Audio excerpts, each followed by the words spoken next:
Welcome to the channel, folks. My name's Shane. In today's video, we're checking out the Panasonic 35mm F1.8 prime lens. This is designed for the full frame L mount system, and it's one of my favorite go-to lenses, although I don't own it. This is on loan from Panasonic. I've had it for the last few months, and I've been shooting with it on almost a daily basis. And just to let you know, I also have the 24, the 50, and the 85mm. So I've done some direct comparisons with this against all of the other focal ranges, and for most of the work I do, 35mm is perfect. Let's get into it.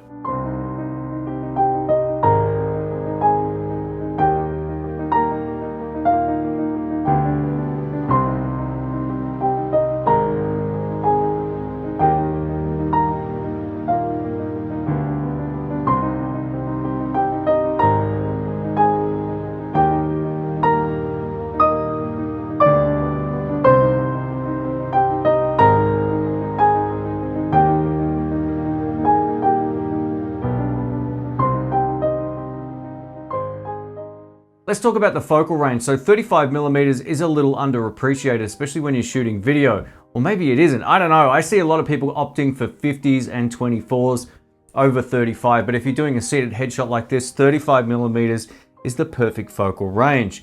I've been using this on my guitar channel over the last few months, and the results speak for themselves. After switching out my micro four thirds cameras in that room, all for S5s, the results with this combination is really special. Another benefit to 35mm is it's more flattering to your face than 24. 24 stretches things slightly, whereas this looks a little bit more compressed, and overall the background separation is more apparent at any distance from the camera, and that's what I really love about this 35. I could take a photo really close to a subject, a couple of steps back or even further, and I'll still have good subject separation, whereas a 24 won't give me the same sort of effect. I'm not saying that the 35mm will be perfect for everybody. If you need a 24mm and you have a lack of space between you and the subject, or you want to capture a wider field of view, then the 24 is going to be perfect. But there's something about this that I really love. One of the cool things about it is the APS-C crop mode on the Panasonic S5.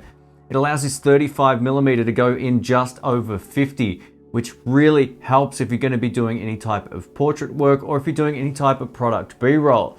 This mode allows this to be both the 35 and just over the 50mm, so I don't have to switch lenses, but I can change my focal length based on the APS-C crop. The price of this 35mm f1.8 comes in at $697 US or 1,099 Australian dollars. I'm not sure why this is the most expensive prime lens of the bunch from Panasonic, but it is. I call that the 35mm tax. If you're a gimbal operator, you'll love the fact you don't have to rebalance every time you want to switch out between the 35, the 25, the 50, or the 85. Even if you're shooting with the 20 to 60mm zoom lens, you won't have to worry about recalibrating the gimbal. This is great. They all look essentially the same, and they're all roughly the same weight. Let's talk about some of the specifications while also covering what this means in a practical sense. So we get a nice big focus ring that has a really nice dampened feel. It's not scratchy or anything, and it just feels really smooth. The great thing about this entire series is they're all very similarly built, which means the rings feel identical on the 50 as it does on the 35.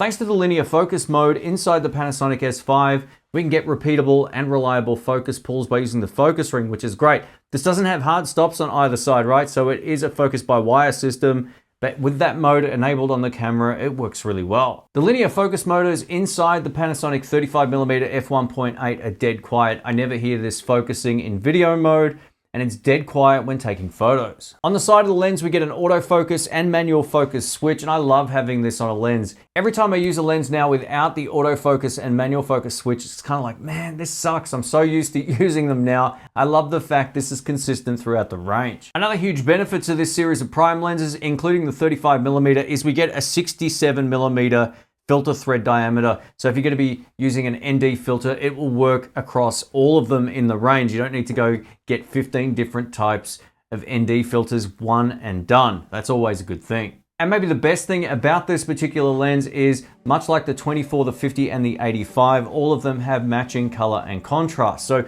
you can pick and choose which lens you want, get it all into editing if you're shooting video, and it will all match. This is a really great benefit. The minimum focusing distance on this lens is 0.24 meters or 0.79 feet, which allows you to get relatively close to your subject. Again, if you plan on shooting in APS-C crop mode, you can kind of get that faux zoom in. I think it works pretty well. I've had a chance to shoot with all of the S series primes in a recent shoot down the beach here, and it all looked way better than I thought it would. The background bokeh balls looked amazing, and I would have no hesitations recommending this combination for someone who's shooting low light. Let's talk about autofocus. So one of the tricks to getting the best out of the autofocus I explained in a recent video, and I'll link it up in the cards.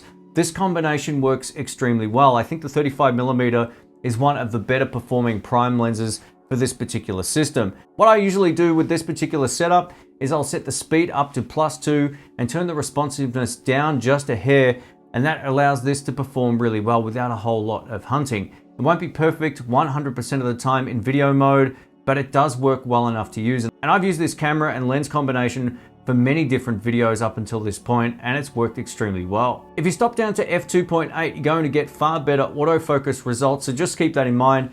If you crank up the shutter speed, or if you're shooting in 4K 50 or 1080p 50 or 60 frames per second, the autofocus responds better again, but I still think this is very usable. One area mode is by far the best, or one area plus, followed then by face detection. Let's talk focus breathing, or the lack thereof. One of the things I love about this lens is there's minimal focus breathing, and this is consistent across all of the lenses in this range. They really nailed it. Focus breathing, for those who don't know, is how much do the corners of the frame zoom in if you get close to the lens or once you pull focus away. Now, this is very evident on some lenses. Some I've spent far more money than this is worth on, and it has awful focus breathing, whereas this just works. This S series of primes is a no-brainer, especially if you're thinking about shooting video. Shooting on a bright sunny day, I didn't notice any issues with flaring, nor did I notice any massive issues with chromatic aberration. Now, I'm not a pixel peeper, I'm predominantly a video guy first and foremost, but that said, the image quality is fantastic. I've noticed chromatic aberrations on video files in the past with older systems. With this, it looks great, so I don't think you'll have a problem with it, even on a bright sunny day. Just to reiterate, this particular combination could be your one and done setup. I love the fact the APS-C crop will get you just over 50mm with this 35, or you can take advantage of that full frame sensor and get great low light performance with the native 35mm field of view. This is a great combination.